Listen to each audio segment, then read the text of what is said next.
Hello Internets, my name is dewtroid and today I'm going to be building a combination lock.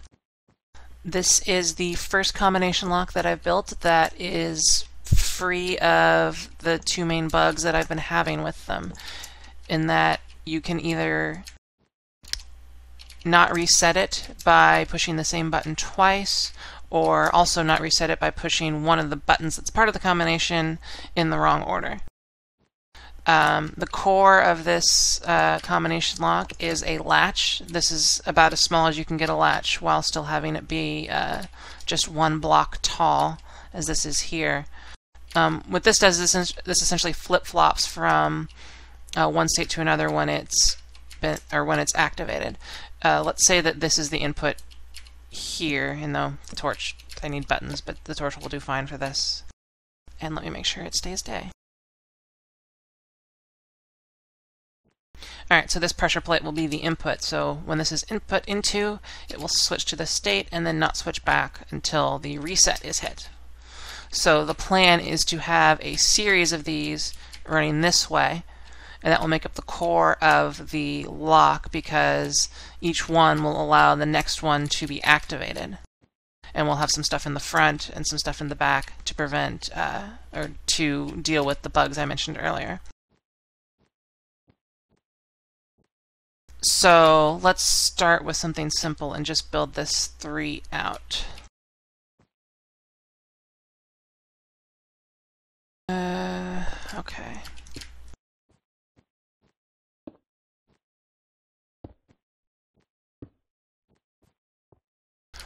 Alright, so let's get this one ready too.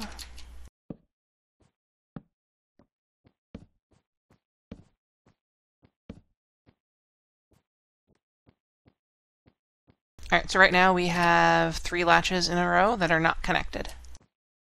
If we're pretty sneaky and use these diodes to do this, this latch cannot be triggered until this one is. So you can see that that one actually triggered. And if this one ever gets reset, this one ever gets reset, it will actually reset up the entire chain, all by placing this little diode here.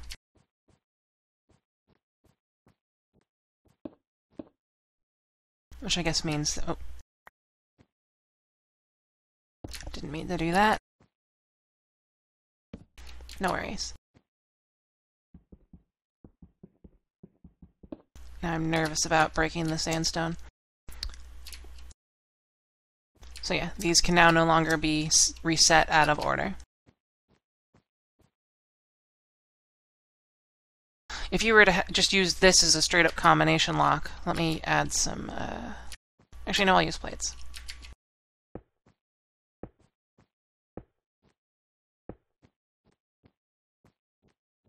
If you were to just use this straight as a combination lock, couple of problems would be immediately apparent. And I'm going to need to get this to the reset. So this is what the build looks like turned into a basic combination lock. You can have any number of buttons set to the reset over here, and then you have, in this case, 3 combination buttons attached to each one of the inputs.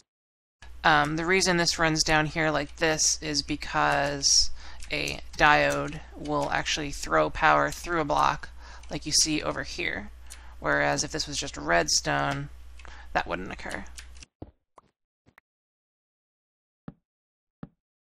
And I really don't need that anymore, but I'll leave it there anyway. As you can see, you push the first button, it unlocks the next one, which allows you to push the second button, which allows you to push the next one. And this one, it didn't reset. You really want each button that's wrong to reset. You also want pushing the same button twice to reset, because I could technically say that the combination is, let's say this is 1, 2, and 3, that it's 1, 1, 3, 2, 3, 2, 1, and it will technically open.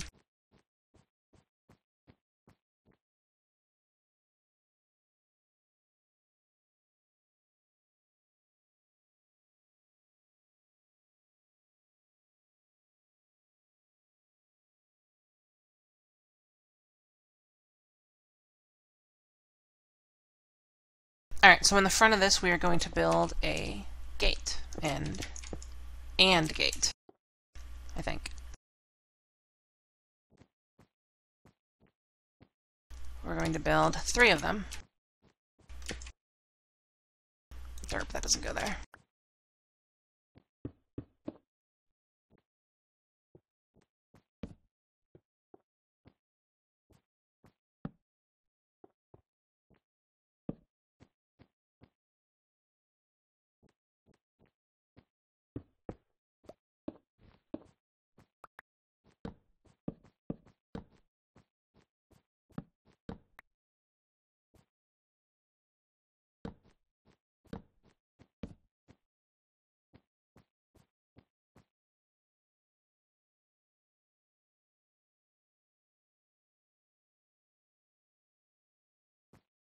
And now I'm going to switch to buttons. Alright, we've placed AND gates in front of each one of our toggles. The purpose here is that when we push this button, this torch will turn off. This torch will still be on because it hasn't unlocked, so that this light will not turn off, which will leave this torch off. When we come to push this a second time, this will already be off, this one will be off, so this will blink and trigger a reset once we hook that up. And we'll hook it up this way, sort of underneath. It'll look a little weird, but it's fairly compact. There's one problem with this, however. When you push it the first time, this torch blinks. We want to prevent that from happening. Fortunately, diodes have the necessary ability to let us do that. Set this to its max timing. Let's reset this. And I also believe I need this one at the max timing as well. And again, before the diodes, this sort of build would have been a lot larger. And you can see that this did not blink. Push it a second time, it does. And that would be configured to trigger a reset. Alright, now that we've taken care of the double push problem, let's move on to the problem of this not resetting when it's not ready to be activated.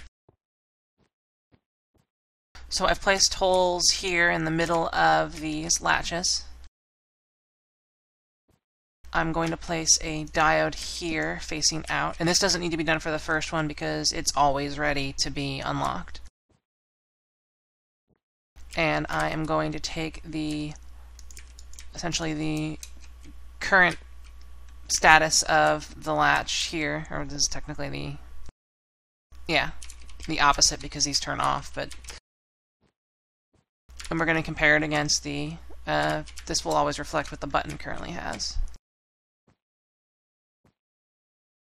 And we're going to put a torch down here, and this needs to be on the max delay as well.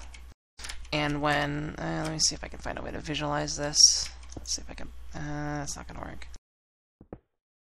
We'll just sort of stand, actually no, I can simulate the button push by being right here. As you can see, this is currently not ready to be unlocked by the fact that this thing here is off. If I step on here, that torch will blink, which would be used to reset if I push this one. And then hop on it and hop off, you can see that it doesn't blink, which means that would effectively work. So now we just need to hook up our reset line, and obviously expand this over here.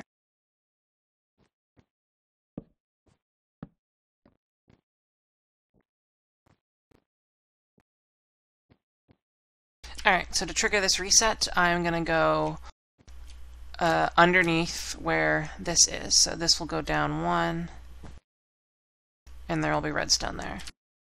Though I can dig it out from here.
Alright, so now that that's been hooked up, this should actually reset if I push this button over here. This one is already unlocked, so pushing this here should trigger that to reset, and it does. And again, the core functionality of the lock still works.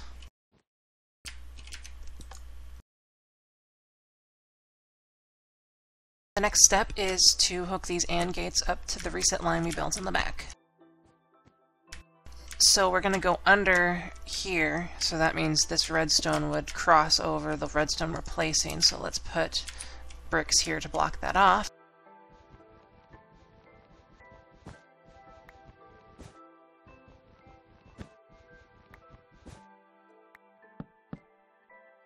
Derp.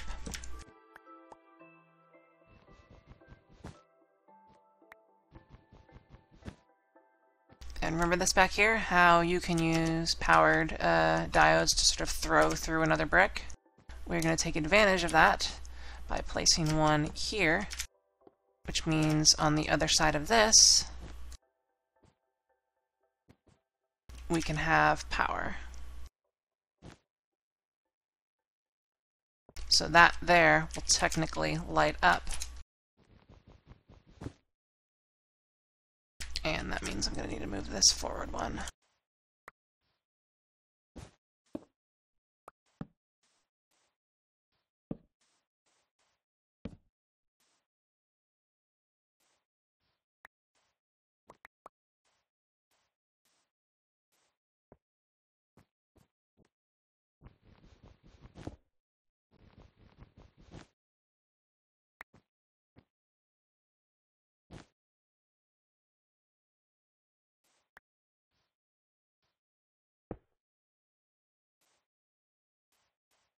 A little ugly, but it works.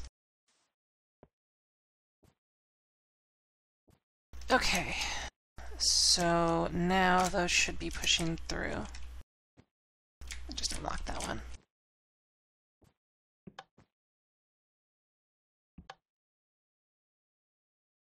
As you can see, that triggered the reset. Let's finish it up on this side.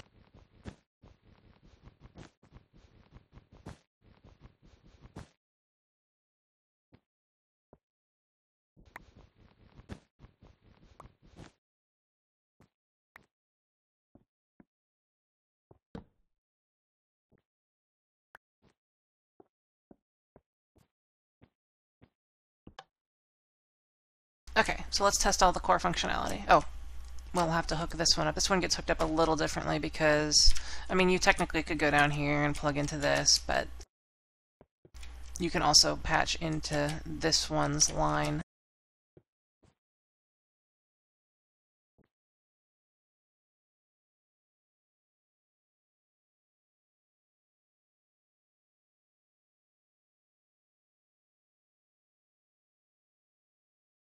So yeah, pushing this one twice should now reset it. Pushing this one, unlocking that one, and then pushing this one out of order should also reset. And pushing them all in order should unlock the device.